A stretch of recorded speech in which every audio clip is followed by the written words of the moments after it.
écouter Antoine, Manon, c'est quoi un MOOC? Un MOOC, c'est la contraction de magazine et book. C'est ce que j'ai là, c'est ce que j'ai dans les mains. C'est ce que vous avez entre C'est les ça, mains. hein. Voilà, c'est un mix entre un magazine et un book. Et vous êtes justement, vous, les étudiants futurs journalistes, chez nous, actuellement ici à France 3, dans le cadre de la semaine de la presse à l'école, à l'origine de ce magazine, c'est ça? C'est ça, c'est toute la promo de cette année. On était 16 à avoir réalisé ce magazine-là.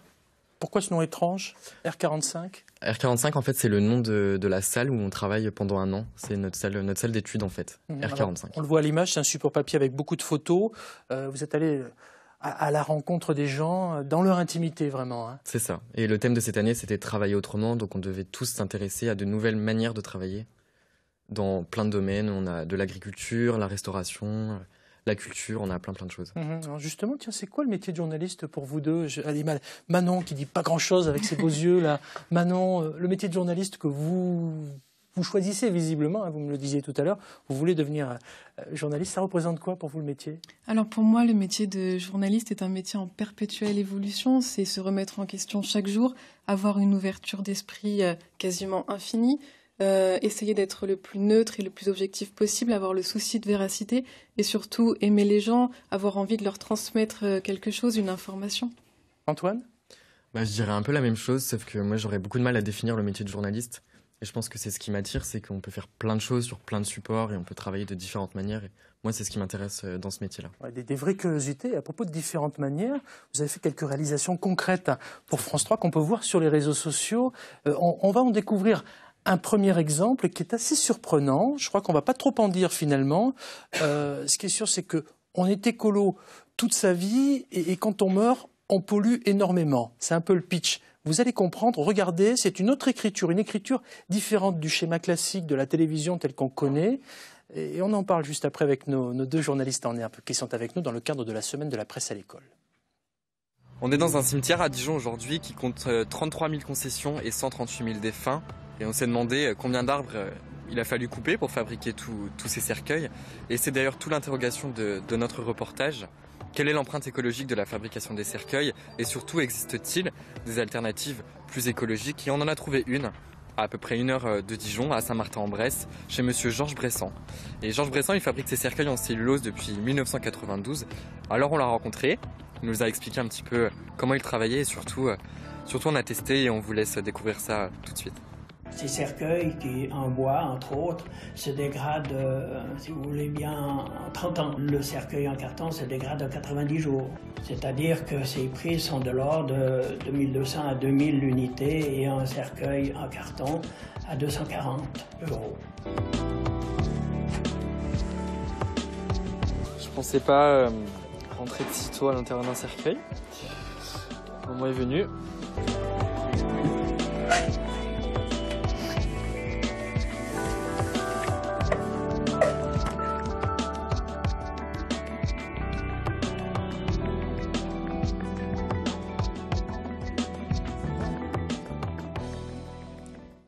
Le moins qu'on puisse dire, c'est qu'on sort du reportage classique en jouant sur l'humour et l'incarnation. On est dans une autre écriture. Hein. C'est ça, en fait, c'est une autre écriture et je ne sais pas si c'est vraiment l'humour. Non, en tout cas, ce n'est pas l'humour qu'on a voulu prôner ici dans ce reportage. C'est plus une écriture à double entrée. J'avais Manon qui filmait les plans extérieurs et moi, je filmais de l'intérieur avec mon téléphone. C'est comme ça qu'on a les images de l'intérieur du cercueil. Donc, c'est ce qu'on a voulu tester. Et on a le fameux cercueil en cellulose. C'est ça, en carton, voilà. Et on a une autre écriture par le sujet aussi. C'était un sujet, on peut le dire atypique, je pense. C'est pas le genre de sujet qu'on a l'habitude forcément de voir.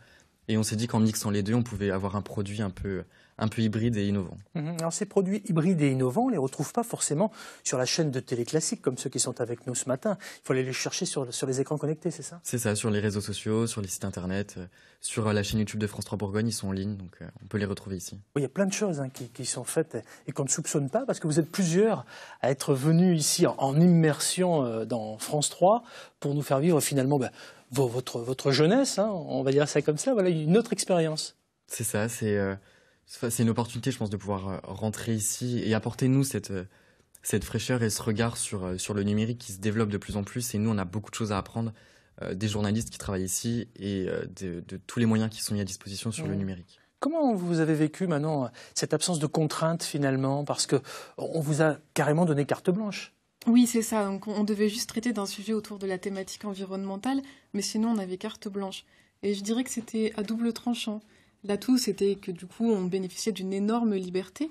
On pouvait vraiment tout faire, mais du coup, c'était un océan infini de possibilités et on finit par avoir peur de se noyer. Mais finalement, c'était une expérience vraiment enrichissante. Vous avez travaillé en duo, hein, c'est ça? Oui, on a travaillé tous les deux, oui. Ouais, ça c'est important. Chaque duo choisit son sujet, ça se passe comment? C'est ça, on avait le thème général, c'était l'environnement.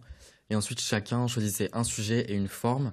Donc, on a des sujets plus humoristiques, avec des sketchs ou des vidéos en face cam, comme font les youtubeurs, par exemple, et des reportages un peu plus classiques. On a même de l'animation du début à la fin du reportage. Mais justement, tiens, on va en voir un avec un bel extrait. C'est un outil de modification génétique dont vous nous parlerez après, mais il peut changer notre vie. Vous allez comprendre pourquoi. C'est une animation, c'est une autre écriture, encore une fois, avec des journalistes en herbe. L'avenir, c'est eux. Et ces images, c'est nous, bientôt. Regardez. Vous avez toujours rêvé d'être une licorne? C'est aujourd'hui possible grâce à CRISPR-Cas9, les ciseaux génétiques révolutionnaires. Inventés par une microbiologiste française en 2012, ils découpent l'ADN avec une précision chirurgicale. Modifier l'expression d'un gène, l'inactiver ou le remplacer est devenu un véritable jeu d'enfant pour un prix modique. Plus d'informations sur notre site. Si à 50 ans on n'est pas modifié, c'est qu'on a loupé sa vie. Il nous insère un kit génétique et le tour est joué. En une dizaine de générations, plus de moustiques. Mais c'est horrible! Un véritable génocide. D'ailleurs, la CIA a déclaré CRISPR comme une arme de destruction massive potentielle. Alors vous imaginez?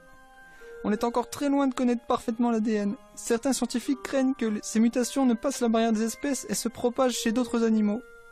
Alors des ciseaux qu'on peut aller chercher carrément sur une plateforme de vente en ligne. Hein. C'est pas une extrapolation qui viendrait d'une autre planète, ça existe. Non, ça existe, oui. On les trouve pour une centaine d'euros sur Internet, oui. C'est ça. En tout cas, ça soulève de nombreuses questions éthiques. On n'a pas le temps de les traiter ici, mais il est certain que on peut traiter d'un sujet très sérieux qui peut changer la face du monde de manière humoristique, en tout cas de manière décalée.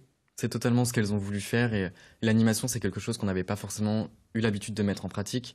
Et elles se sont dit, c'était un vrai défi parce qu'on n'a pas forcément eu de cours là-dessus. Et nos intervenants n'avaient pas forcément de formation sur l'animation et elles se sont lancées là-dedans. Et ça donne ce produit qui est plutôt réussi et plutôt amusant aussi. Antoine, Manon, comment vous vous informez aujourd'hui? Parce que votre génération est née avec les écrans. Vous allez chercher l'info où? Alors, on s'informe. Moi, je m'informe quand même par des médias traditionnels.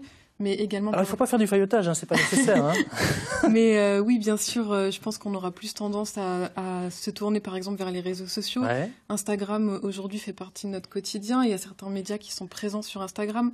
On peut, par exemple, parler de Combini, avec leurs stories qui sont quand même amusantes et qui essayent toujours de proposer de nouveaux formats. Voilà.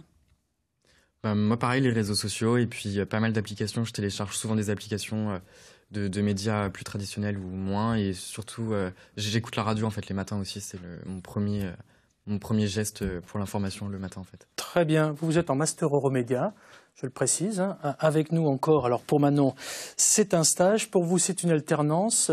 La différence, c'est quoi, Manon, entre alternance et stage? Alors la différence, c'est que donc, cette année, nous avions cours dans notre formation du lundi au mercredi. Et le jeudi et le vendredi étaient réservés à l'alternance. C'est-à-dire qu'Antoine était à France 3 Bourgogne le jeudi et le vendredi.